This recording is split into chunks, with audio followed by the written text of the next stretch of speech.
So yesterday, Monday, you should have listened to the video on how did the conditions in Latin America lead to a revolution in Mexico. So you saw how people in Mexico were upset with the lack really of democracy that the people had and the unfairness in the social system that was really a throwback to colonial rule in Latin America, but in particular Mexico, and how that all kind of like bubbles up in the Mexican Revolution. And even though the Mexican Revolution isn't technically a communist revolution, there is some part of that revolution that had leftist leanings, meaning they wanted to see a more equal distribution of wealth because that was one of the big problems that people were facing living in Mexico. We've already talked about the Russian Revolution. Today we're going to talk about how did people actually live within the Soviet Union. And tomorrow you're going to learn about how did World War I send the world into the Great Depression, which again is kind of really relevant to what's happening in the world right now.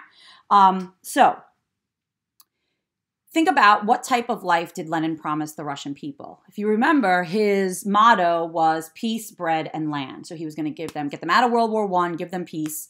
He was going to redistribute the land, and he was going to give the workers more power.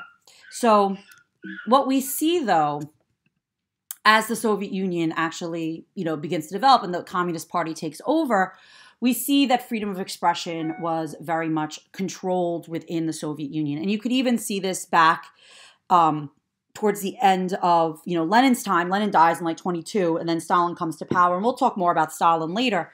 But Lenin already starts to, begin to control the press. He limits political parties, and he does all these things to try to limit freedom of expression. Because what we see, unfortunately, with a lot of these countries that refer to themselves as communist, is they're not actually following what Marx and Engels would have envisioned, because they would not have envisioned an authoritarian state that kind of controls every part of the people's lives. And that's really what we see being developed in Soviet Russia. And we even see it today in, communist China.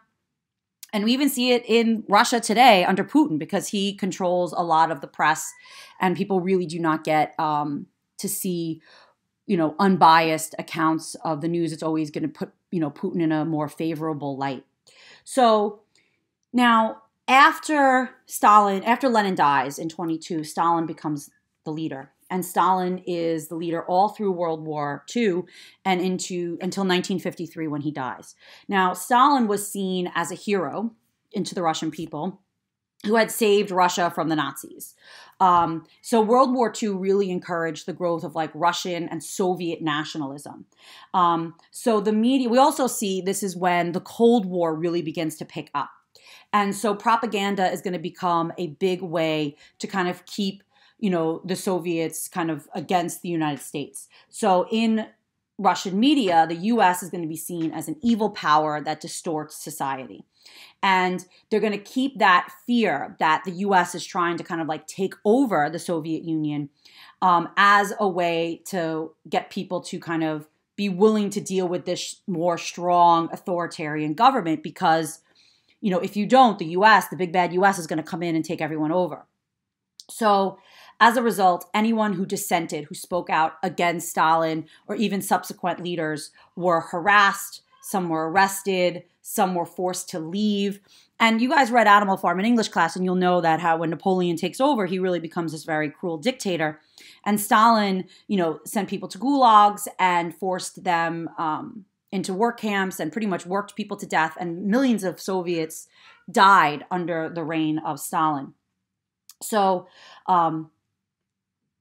after World War II, he really quickly tries to rebuild the Soviet Union, because the Soviet Union, Russia, in World War I and World War II, both are going to experience the largest number of casualties. They're going to have lots of damage. So he wants to try to regain this pre-war industrial society. So that's going to be the push that the government is going to make. Science, industry, working hard for the betterment of the country. So the government did not want people to be exposed to foreign ideas, especially in art, in literature, like rock and roll music, because in like the 50s, 60s, 70s, 80s, those were banned for a time. Foreign travel was very limited because they didn't want people seeing what it was like to be outside of the Soviet Union. In school, students had to memorize the ideas of the political party. And we could see a lot of parallels to this today, even in communist China, because we know the Chinese government has a lot of control over the internet and social media and really cracks down very quickly on anyone that tries to kind of speak out against against and criticize the Communist Party. So we still see this today in other places. The regime in the Soviet Union attacked the Orthodox Church and religion because in communism, Marx had said that religion was the opiate of the masses. And so communism tends to be very against religion. So people were not allowed to freely practice their religion. And the regime really cracked down on the Orthodox Church. The population had to maintain kind of like Marxism and like scientific and science almost as their religion. That becomes the focus. And the state and leaders like elevating leaders like Lenin and Stalin and creating a cult of personality, that kind of replaces religion. So the church was banned from giving religious instruction to people under 18. They allowed the elderly to still go to church because at that point it's like, why even try to fight it? It's so ingrained in them, but they didn't let young people get any type of religious instruction. They limited the religious freedom in particular of the Jewish people. We know that Jews were persecuted in turn of the century Russia, and Jews are going to continue to be persecuted, and they were made into an enemy of the state in Russia. Any type of artistic or literary style or political writings were monitored, and they had to adhere to what the party wanted people to know. And they maintained some earlier styles that were considered like Russian culturally, like classical music and ballet was held to very high standards, but art was made to spread socialist principles. Literature was censored, sometimes more strongly than others. So literature was very tightly censored under Stalin. Khrushchev kind of limits that lifts that censorship a little bit. Khrushchev comes after Stalin. In fact, he actually allowed a book to be to be published that was very critical of what it was like to be in the work camps under Stalin. But sometimes authors would be exiled. So you never really knew if you were an author, if you went too far criticizing the state, if you were going to be exiled or if there was going to be something criticized, if there was going to be some sort of backlash or consequence. The main emphasis was on science. Science had a really great prestige. So even though this is supposed to be a country where everyone is equal, scientists definitely had a better way of life. Scientists, they would have better apartments, they would have access to better things because scientific research was very heavily funded. And that was done to kind of push the Soviet Union forward as far as like their nuclear program and industry and all of those things. But the control of the state really extended into everything, even child rearing. So the government controlled when you could go on vacation, where you could go on vacation, what you could do with your children. Everything was kind of controlled by the economy. So you see this Soviet girl in the background has the picture of Stalin because Stalin was supposed to be revered above all else. Let's see. So here we can see kind of like the fight between the Soviet people and religion. So how did strict control affect the economy? So in the Soviet Constitution, every citizen is guaranteed an opportunity to work, but the whole economy is controlled by the government. So there was a central planning organization, and that central planning organization would dictate to the people and to the factories, this is what you're going to produce, this is how much you're going to produce, this is how many workers you're going to have to do it, and you would have to meet these demands that the government is putting in place.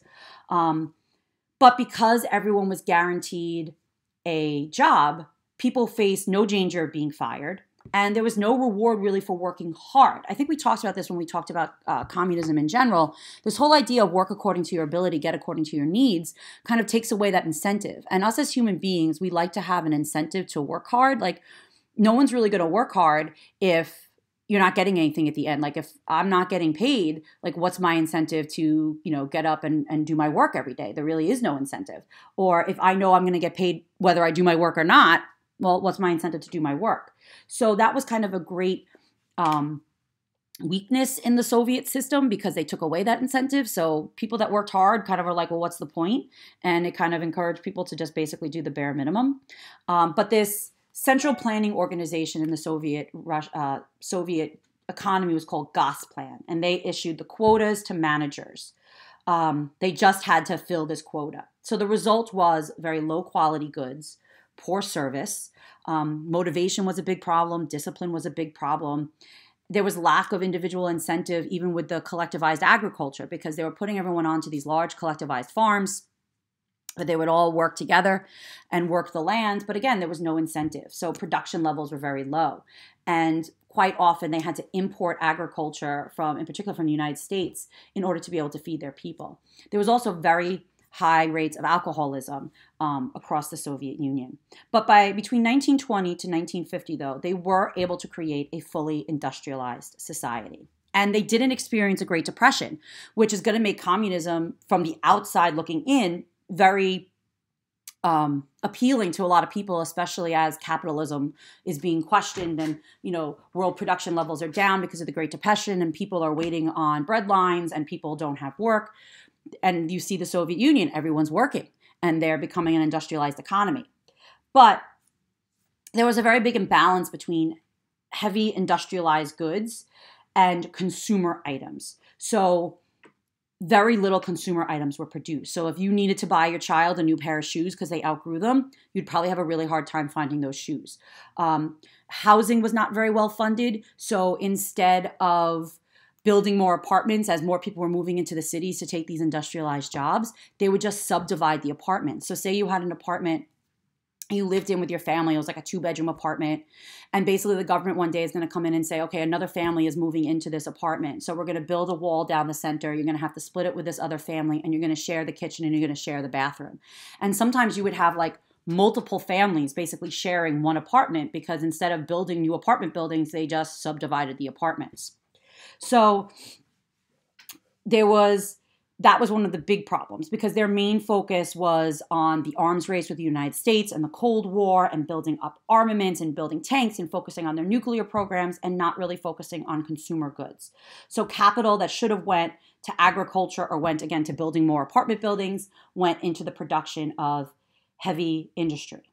That being said, though, everyone had access to education. So there was an ability for people to rise through the ranks. And if you joined the Communist Party and you went into government service, that also was a way to get a better job and a better way of life. But new members that wanted to enter into the Communist Party had to be nominated by at least 3 party members. But basically, shortages were the norm. People learned to avoid buying things at the end of the month because there would be very little things available. And basically, if you're walking home from work and you see people standing on a line going into a store, you would stand on that line and buy whatever was at the end of that line because you didn't know what it was, but it was probably something useful if everyone was lining up for it. And then it could be something that even if you didn't need, you could potentially trade with somebody else for what you did need. So life was very difficult. But there were ways, in some ways, around this system. Athletic achievement was very highly praised because the Soviet Union was really concerned with how well they did in things like the Olympics and big international programs, which kind of proved the success of their system to the world. So if you were an Olympic athlete, you would receive rewards, you would receive a much better lifestyle than other people. I mean, we even see it today. Think of how much the Russians go through to cheat. I mean, they got kicked out of the Olympics for all the cheating they did in Sochi, because they want to be able to be seen as the best. So if you had some sort of athletic talent, that was a way for you to kind of improve your life. Senior party officials, like I said, had access to foreign goods. They had cars with chauffeurs. They had better education for their kids. So it's not really a truly equal society that Marx would have dreamed. A lot of things were sold on the black market, like illegally. So about a third of the economy was basically dealings on the black market because people couldn't get things in stores. So people could make a lot of money by illegally smuggling things in and selling them. So in some ways, even though this is a communist system, capitalism was still working. And people would have to take on extra jobs to try to make extra money to kind of improve their standards of living. That being said, what were some of the benefits of living in the Soviet Union, but also what were some of the disadvantages of living in the Soviet Union? Think about that, and I'll talk to you guys tomorrow.